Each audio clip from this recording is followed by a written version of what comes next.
ജില്ല പാലക്കാടാണ്. ആലത്തൂരിനടുത്ത് കുനിശ്ശേരിയിൽ പുരാതനമായ ഒരു ശിവക്ഷേത്രമുണ്ടെന്ന് കേട്ടറിഞ്ഞിട്ട് അത് കാണാനുള്ള യാത്രയിലാണ്. മെയിൻ റോഡിൽ നിന്നും ഉൾവഴികളിലൂടെ പോയി അവസാനം വഴികൾ അവസാനിക്കുന്ന ഒരവസ്ഥ വന്നപ്പോഴാണ് ഞങ്ങളുടെ മുന്നിലേക്ക് ഈ ക്ഷേത്രം തിരഞ്ഞു വന്നത്. ചെന്ന് നോക്കിയപ്പോൾ അതിപുരാതനമായ വളരെ ചെറിയൊരു ക്ഷേത്രമാണ്. വേണമെങ്കിൽ ഒരു ക്ഷേത്രത്തിൻ്റെ അവശിഷ്ടങ്ങളാണ് ഞങ്ങളവിടെ കണ്ടത് എന്ന് വേണമെങ്കിൽ പറയാം.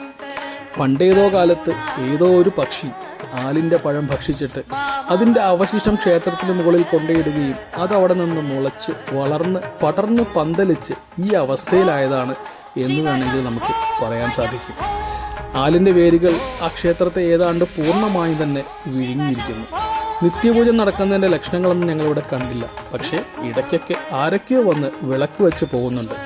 ഒളപ്പമണ്ണ മന ദേവസ്വത്തിൻ്റെ കീഴിലാണ് ഈ അമ്പലം വരുന്നത്, പാലക്കാട് ജില്ലയിൽ. അപ്പം ശരി.